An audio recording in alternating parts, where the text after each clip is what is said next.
Yes, hello everyone. Welcome back to WD18. It's player ratings time. Sam has joined us for the stream. Before we get into the player ratings, Sam, first off, what did you make of that Watford win? Me and Elliot we agreed that it was a game of two halves for Watford. First half pretty slow. Second half, it was a different Watford team, and we played some really nice stuff at times, I thought. And Deeney was instrumental in that. But for you, what did you make of the Watford win today?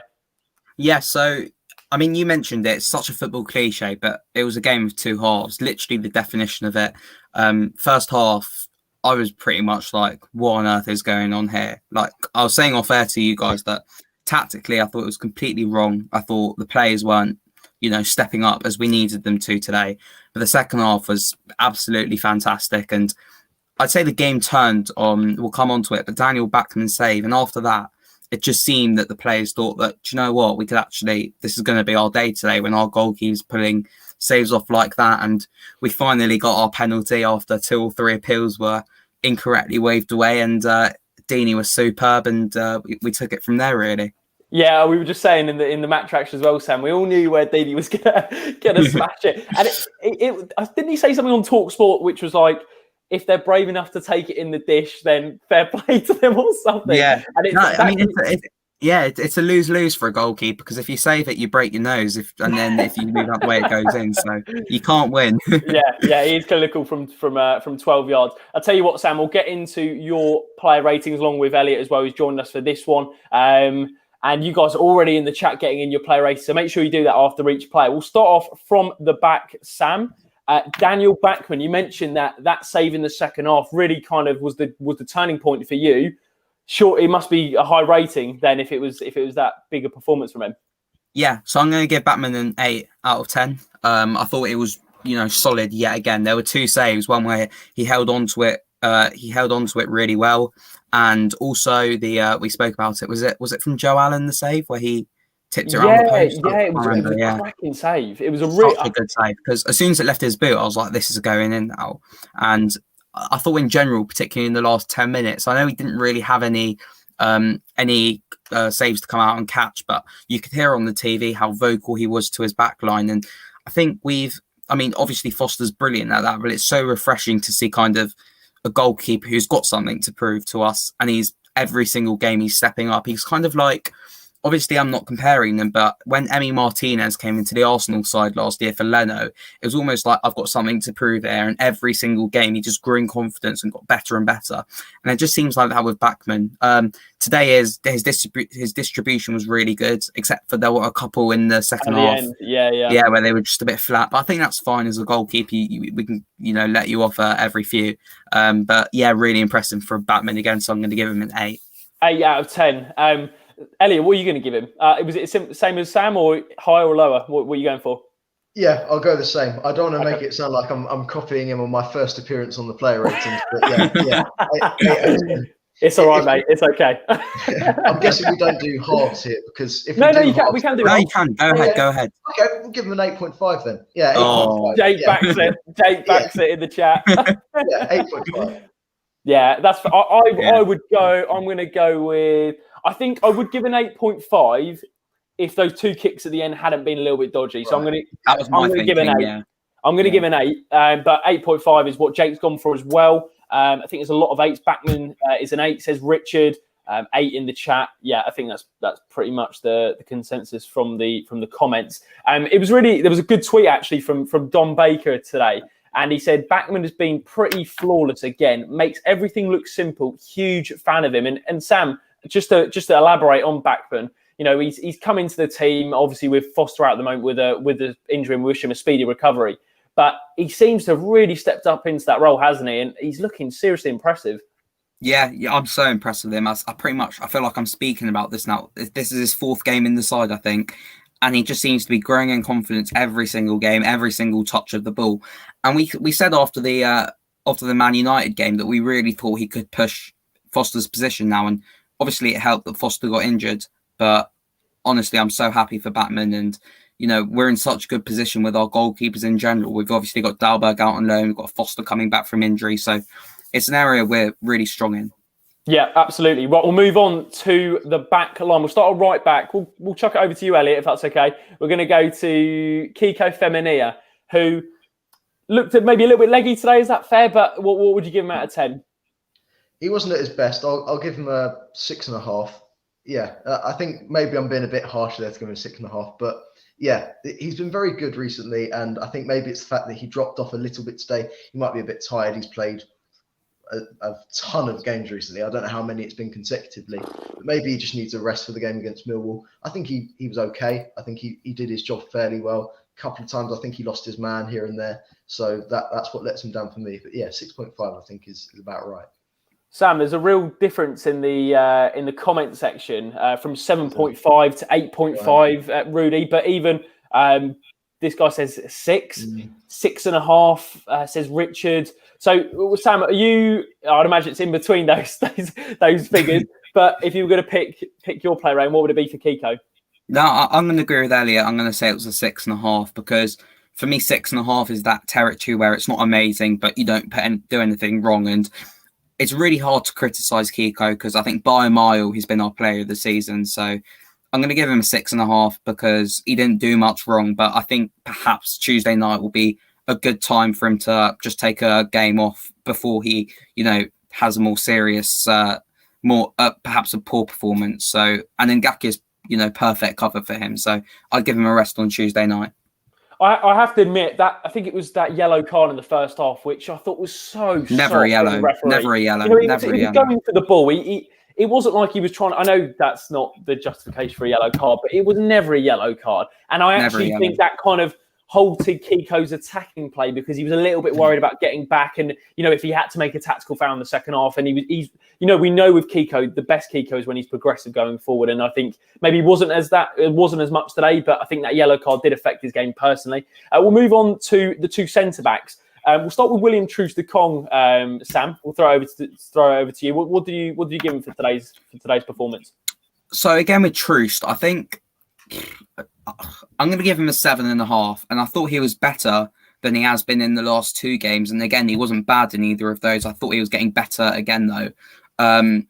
I thought a couple of times he looked a bit shaky, particularly at times it seems in every game he has a couple of shaky moments on the ball. I mean, Jake says it there, a few sloppy passes, but he was solid at the back. I thought he marshalled Stoke's attackers pretty well, except for that moment with Fletcher towards the end.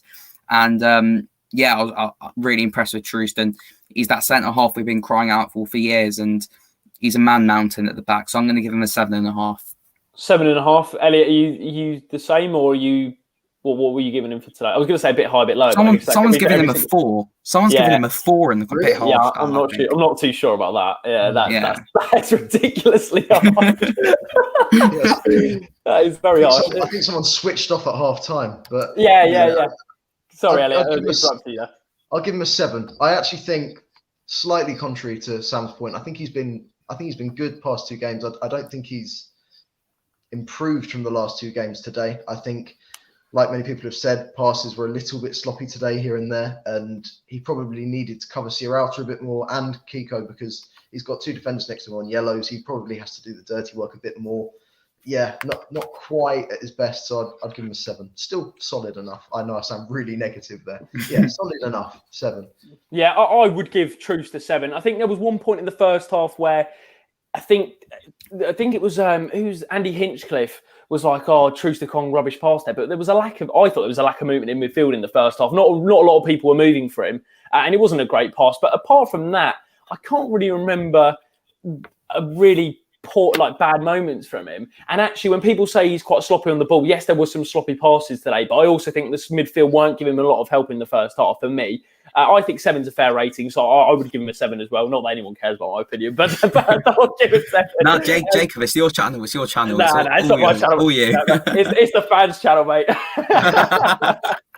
Man of the people. Yeah, man of the people. We'll move on to his centre-back partner, Sam. Actually, cross it over to Elliot. Sierralta, who picked up a yellow card, I think it was on the 18th minute. And I think at the time, the commentator was like, it was a good foul. And it probably was. But at the same time, it was so early on in the game. And I don't know whether that affected his performance. But Elliot, what did you make of him today? Yeah, similar to Kiko, affected his performance to get that yellow. It was quite early on. And he probably needed to make the tackle. I say probably because I know, I'm thinking back to when Messina put in that tackle on Pookie and he won the ball. So I know that Watford defenders can win the ball if they need to. But I think he needed to take the yellow in that moment. He shouldn't have lost him in the first place, which is where I'd have to mark him down. I think I'd go with the same as Kiko. I'd give him a 6.5. Not at his best. We've seen him. He's been fantastic past few games. So I think a little bit of a drop off today, but I think it's just a one-off. I think it's the early yellow card, the type of opposition. They're a bit cheeky in how they try and win the fouls up and draw the free kick. So yeah, I'd give him a 6.5, but I think that's a close to a 7, 6.5. Yeah, Adam says 6.5 as well. Elliot, Sam, for you. I think someone called him Franny in the chat. We might call him Franny Sirialta. What did you make of Franny today? I'd give him a 7. I mean, Elliot says it was a 6.5, close to a 7. I thought perhaps it was a 7, closer to a 7.5, because I think I might be being too positive again. But I think it was weird when he got bought off. But as a whole, he marshals. I think he's giving confidence to the whole of the back line. Him being in there, heading balls away at crosses. And there were times in the first half where he was intercepting some really good balls in from Stoke. They had a period of 10 minutes or so where they were putting balls in the box, and he marshalled it really, really well. So I'm going to give Sirialta a 7 today. And yeah, again, he's a revelation at the back for us. Yeah, just to ask you on that, Sam, is that for you the best two centre backs pairing, or do you? I know it's a big call, but we've got Wilmot on the bench, who I'm a massive fan of. Do we leave it for another video? Should we leave it for another video? Yeah, that's a whole nother video. I was going to say, because it's so harsh, because it's not harsh. It's hard because for me, it's between Sirialta has to stay in there for me, and then it's between Troost-Ekong and Wilmot. Yeah, and Cathcart's coming back. We've got Kabasele as well. I think Cathcart got quality. I think Cathcart and Kabasele for me would be squad players, but I think it's a whole separate video. Perhaps at the end of the January transfer window, we'll assess where our squad is at. So let us know if you want to see that. Yeah, great shout. If you'd like to see some transfer video, guys, let us know in the chat and we'll do some live streams, because I know you guys really do enjoy the transfer news. Okay, we'll move on to the left back, Elliot, and that is Adam Messina. Who often seems to go under the radar a little bit, and I said that in the Barnsley game as well. But he goes about his business well. He does what he has to do well, and for me, I thought he put in a pretty good performance today. Yeah, he improved as the game went on as well, which I think is always a positive. There was at one point where him and Hughes were fighting for a header and leaving a Stoke player unmarked, which may slightly knock him down a couple of marks. But yeah, I'd give him a 7.5. I think he dealt with any Stoke threat quite well. It's useful that we've got a tall left back that can win the balls in the air, because Stoke were putting him in the air, especially in the last 10 minutes, a lot. And he was there to fight them off. He was, even for the physical battle, even if he's not winning it necessarily, he's still beating off the defender. I think he did really well. I'd give him 7.5. 7.5. Sam, what about you? Yeah, I completely agree. 7.5. Something that hasn't been spoken about enough, in my opinion. I mean, we talk about him going under the radar, but right at the end, they had that header that went just wide. And I was thinking when the ball came in, here we go again. But I mean, he didn't really, do much. He just stood there in the way of the Stoke defender to stop him kind of getting forward onto the header. So it was a really good bit of passive defending, in my opinion. And yeah, again, Messina having a left back in there is so helpful. And as Elliot said, someone tall is really good in there as well. So I'll give him a 7.5. Yeah, 2 points I wanted to make about Messina today. I thought he played pretty well. The only thing I think he needs to improve on, Adam, is sometimes he's a little bit slow to stop the cross. I think it was in the first half, it got pointed out a couple of times where he was kind of letting the crosser get the ball in. And I think he needs to get a little bit tighter. Kiko's pretty good at that, where he gets tight to his man. I think Adam needs to improve on that. And the other point was, I think he should have had a penalty. I think we've kind of forgot about that. But he should. I know we're going to want a penalty as Watford fans, but I think even Stoke fans can't even argue with that. That was we mentioned the match reaction, Elliot, but my goodness, how was that not a penalty? I'm not going to say that. How was that not a penalty? I'll never know. Right, we'll move on to the midfield. We'll start off with Ismaila Sarr, who started on the left-hand side. Then he went to the right, and that obviously led to the goal in the second half. Ismaila Sarr, Sam, what did you make of his performance today? I thought he was really, really good in the second half. I have to specify in the second half, I thought he was good. I think before the stream, I said I'd give him an 8, but on reflection, perhaps I'm being harsh. I'm going to move it down to a 7.5. I think I'm going to get crucified in the comments for saying that. Yeah, it's a rolling in, mate. It was a really, really good finish. I can't take it away from him. But I just felt in the first half, I know we say how we don't play to his strengths, and I've always been one to complain about that. We don't hit it in behind enough for him. But at times I kind of feel like he wasn't really willing to get involved in the game as well. At times he needed to track back a bit more and needed to make himself available. But and on that basis, I would have probably given him perhaps even a 5 in the first half. And simply for his second half performance, I'd bring it up to probably in between that 7.5 and 8 position, which is why I'll just give him a 7.5, closer to that area, but simply for that finish and his involvement in the second half. So that's just my opinion on Sarr. Feel free to disagree. Just to expand on that point, Sam, and just to maybe flip a counter argument there about his performance, do you think that's his fault, or do you think that's the way he's being used? So I was saying, I think it's kind of a bit of both, because I complain that we don't play to Sarr's strengths. I think he thrives off the ball being hit in behind, like, for example, his goal, and he can finish, and he finished that off really, really well. Really good finish. Perhaps the keeper could have done better, but it's right in the corner, so fantastic. But at the same time, when he's not getting those, he just looks disinterested and a bit, I don't know the best way to explain it. He just looks a bit upset. And I just feel like at times I want to see a bit more from Sarr to get involved in the game. And I suppose he's a young player and that will come with maturity and experience. But yeah. Elliot, what would you give him out of 10 today? I'd give him an 8. I think you've got to take the first half into account. He was pretty isolated. He didn't really do much attacking wise. He was deep a lot, and it's frustrating to watch because the quality is there, and you're not seeing it sometimes with him. But that goal alone will knock him up at least 7 points on its own. He was a danger for a lot of the second half. I think an 8 is fair. I think a 7.5 is fair too. I think it's somewhere around that area where it depends on how much you factor in that first half, because it's so difficult with these ratings, because it's like we've had 2 different sets of players over the 2 halves, and you have to count. For sure. You've got to see where you can find the average. Yeah, I think an 8 for Sarr is about right. Yeah, Paul mentions that point, Elliot, where he says Sarr, good second half, 8 is a great finish for the goal. He's quality, great to see Sarr looking up for it tonight. I'd probably go with an 8 as well. I think he was good tonight. We'll move on to the 2 centre midfielders. We'll start with Nathaniel Chalobah, Elliot. We mentioned the match reaction. I actually thought he played really well in the second half. He was breaking up play really well. And Sam, you've said this before. When Chalobah does what he's good at, he's very good in the middle. And I thought he did that tonight, particularly in the second half. Elliot, what would you give him out of 10? That's a tough one for Chalobah, because, like I said before, with the game of 2 halves, the cliche again, there was a big difference between the Chalobah of the first half and the Chalobah of the second half. I think 7 is fair. I think he did what he needed to in the second half. I think he did that well. I think he covered the defence quite well, and he dealt with the midfield threat. We know how good Nick Powell is.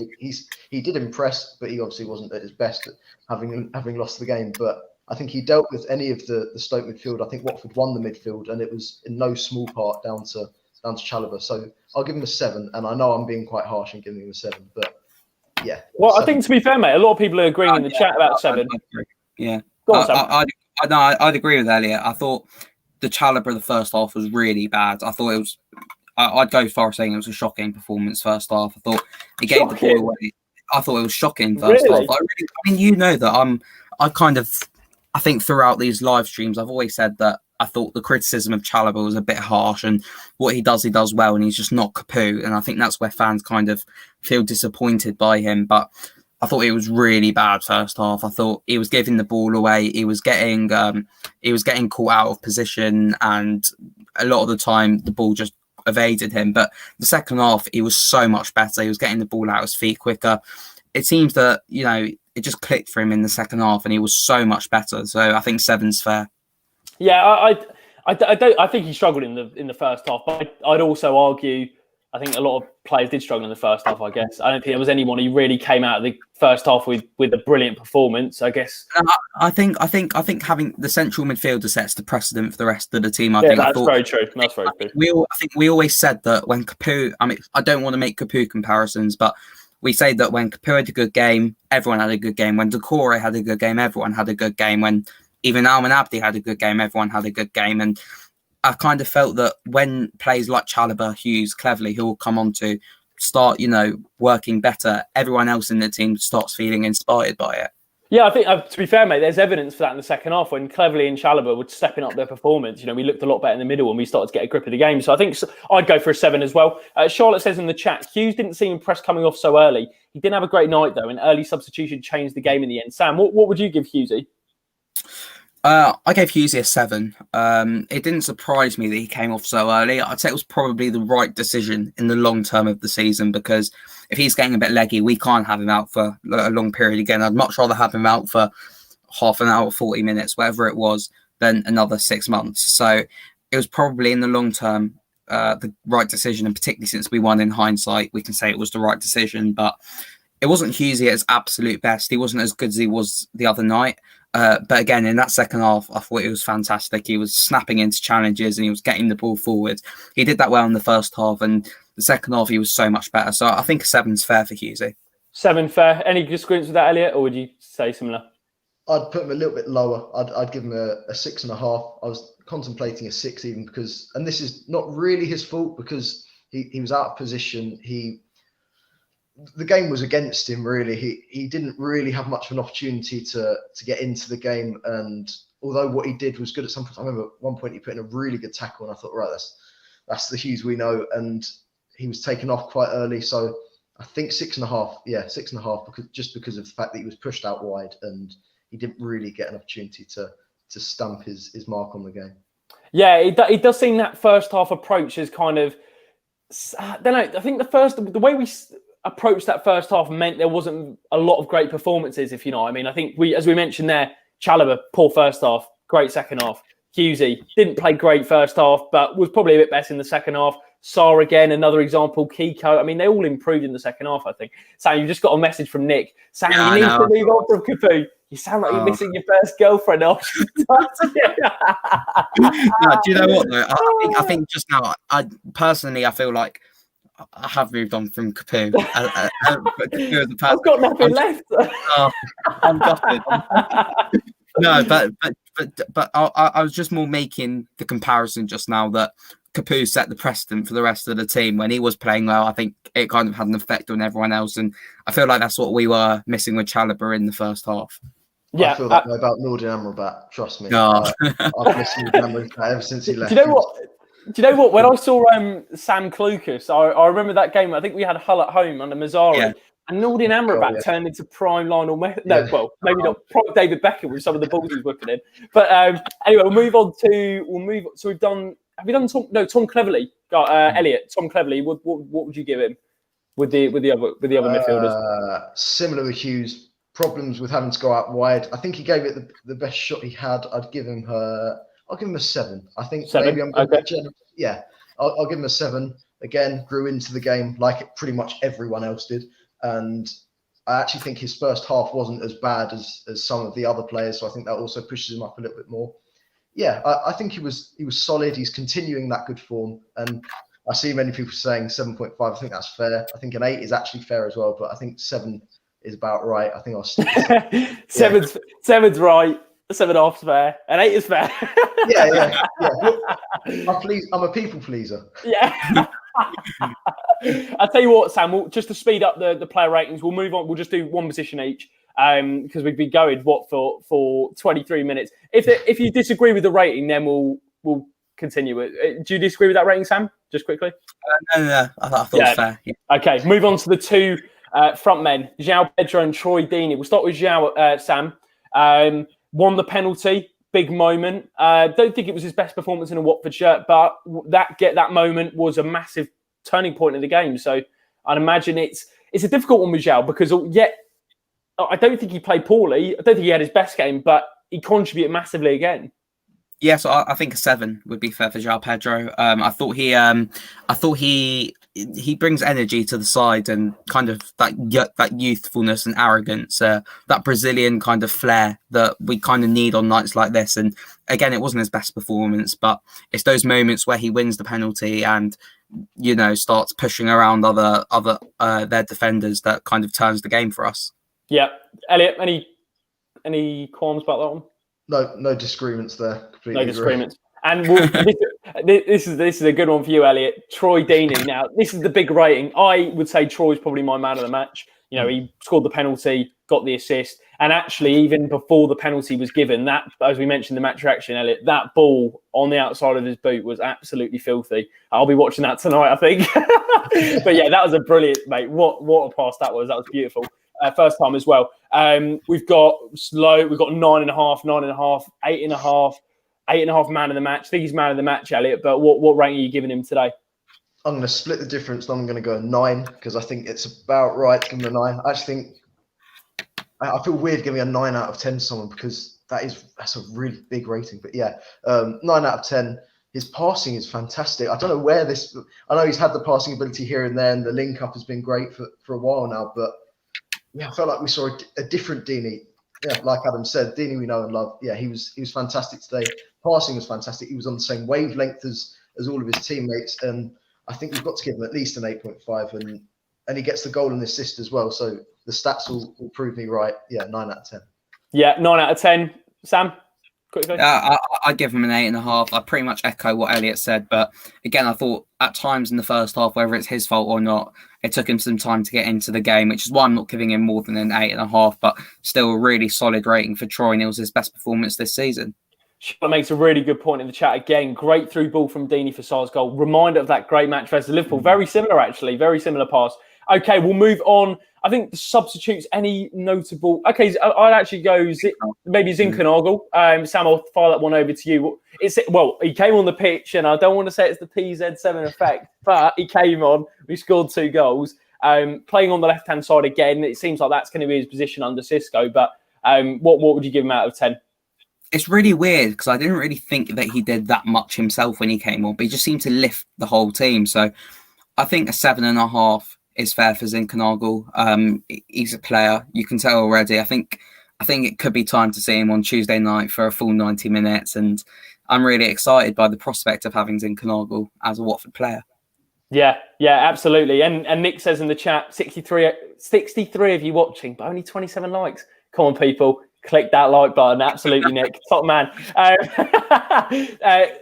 Just to elaborate on the Zinkernagel point, Sam, do you find it a little bit weird that we're not... I know he's only been here for what, four games or so, but is it a bit weird that we opted to play a central midfielder in his position on the right-hand side? The only thing I can think of is that it must be a fitness problem. I mean, we said it in the preview, I think, that he's only just finished his season out in Norway, or was it Norway? Denmark? I'm not sure. He's from Denmark, played Norway, yeah. Yes, so confusing. I do get them mixed up, yeah. Yeah. No, but I do think Tuesday night will be the time that we do see him make his full debut, and I mean in the league at least, and I'm really excited for that. But yeah, again, he didn't do that much, but he just seems to lift the whole team with his kind of energy and creative spark. So yeah, I mean, it was kind of an indirect good performance from Zinkernagel today. To do Ngakia, Wilmot, I think Wilmot probably wasn't on for too long to get a rating. Andre Gray wasn't on for too long.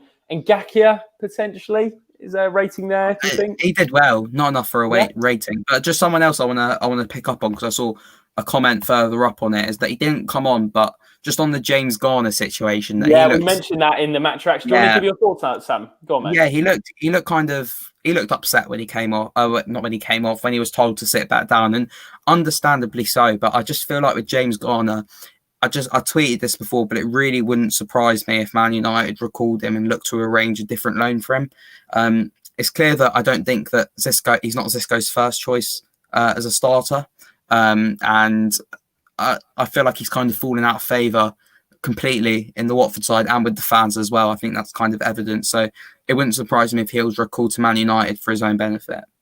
Yeah, Elliot, I think we mentioned the match reaction that he didn't look happy, did he? He did not look happy at all. Not at all. No. I do sort of feel for him. I think there is more to him than we've seen at Watford. I don't think he's been at his best. I don't think we've seen the best of James Garner. So perhaps it is best for all parties if Man United send him on another loan. At this age, it's crucial to get game time. And could you see it happening though? Could you see them recalling him? No, I don't think it will happen. I think it should, and I think he should actually go. I think he's Championship level. I think perhaps not for a team that's vying for promotion. I think he'd do a job at a side like Sheffield Wednesday. I know they're looking at getting another defensive midfielder in anyway, so I don't think that's that's going to happen. That's just a random team that I plucked out the air. Yeah, a team slightly lower down the league that's in need of a good holding midfielder, someone that can give him game time. Not going to put all of their faith in him and make him start every game, but just give him more opportunities than Watford have, because he can't warm the bench for his whole season. No. Especially if it's the fact he didn't look happy today is not a good sign. Maybe just in terms of the dressing room atmosphere. I guess it's probably if someone doesn't want to be here or isn't happy, then it's probably best if we move them on. But it just depends what's going to happen with them. We're not too sure at the moment. Time to move on, Sam and Elliot, to the ratings for the referee. Now, we don't normally do this on WD18 in the last one, but I think the referee is getting a lot of stick in the comments. I actually got his name, but Charlotte says -5. 3.5 says Drew. Sam, what rating are you going for, buddy? Probably 3. Can't really think of what he did well. Yeah, no, I can't think of any decisions. He got the penalty. He got the penalty, and I'll give him that. Yeah, true. That is true. I'll give him a 4. But yeah, don't know how he missed the Messina one. Mate, that Messina, I'm still baffled by it. It's about 2 hours on and I'm still baffled by the decision. Thank God we won the game anyway. I'll tell you what, last rating is Xisco Munoz, who I think, for me, I was a little bit baffled by the approach in the first half, in the sense that I think I tweeted out, we had players that fitted attacking 4-3-3, yet we were playing him in a defensive 4-4-2. I was a little bit baffled by that. And it's clear that Xisco does like his teams to play on the break. I think that's pretty evident for all of us to see now. Elliot, what would you give Xisco Munoz? Because I did actually like his substitutions today. I thought they came at the right time. Maybe the Hughesy one potentially disagree with, but actually Cleverley and Chalobah improved from that moment onwards. What would you give Xisco Munoz for his performance from the sidelines today? I would actually say it's the hardest one in the video, or stream, depending on when you're watching it. Yeah, if you're watching it back. But yeah, they kept mentioning how animated he was, how he's actually running out of his what's the word, technical area, and the passion's there, which is good. And like you say, the changes were good. Starting lineup, formation-wise, a little bit questionable, so I'll give him a 7.5. 7.5, Sammy? I'd go down to a 7, I'd say, because I think he's kind of recognised that Deeney's better in a deeper role, and I think he kind of used that more in the second half. But the first half needed to change, and he set up wrong. So I'll give him a 7. 7. As someone said, though, you can't argue with the results. That is very true. That's 3 wins on the bounce for Watford. And I think that's where we're going to wrap up the player ratings. Half an hour been going for. Thank you to everyone who's watched today. And if you're watching this on catch up, then let us know what you thought in the comment section below. We really do appreciate the support at the moment. As I mentioned, that's 3 wins on the bounce for Watford. The first time this season that Watford have won 3 games on the bounce. And I think it's the first time this season that we've gone away from home and scored 2 goals. Yeah, it is. Yeah, it is. No. Yeah. No, it is. Yeah, it is. Yeah. It's the first time this season we've scored two goals away from home. Unfortunately, we didn't manage to get this clean sheet, but it doesn't really matter. We've got the win. That's now 13 wins for Watford this season. We move up, or we're at 3rd place, and with 5 points, just a little stat, lads, we're 5 points better off than we were under Slavisa Kanovic at this stage in the 2014-15 season. So that is a big boost. It's a big boost for Watford that we're 7 points off the top. There's still work to do, but we're trying to close that gap. And Swansea obviously have a game in hand and Brentford have 2. So we just got to look at the results there. But the most important thing is we've got an away win tonight, and we'll be looking to do the same on Tuesday night against Brentford, against Millwall. Been a long day. Against Millwall. Let us know what you think in the comment section below. Make sure you do follow Sam and Elliot on their Twitters. As you can see in the handles, I always mention it, but the guys do some really good content and tweet some really good stuff. So make sure you go over to Twitter and give them a follow. Don't forget to subscribe to WD18. We'll be back for some more Watford-focused content in the coming days as we look ahead to the Millwall game. And then we'll be giving a reaction like this with the match reaction and player ratings as usual post-match as well. So thank you very much for watching, guys. Take care of yourselves, and we'll see you very, very soon. Cheers, guys.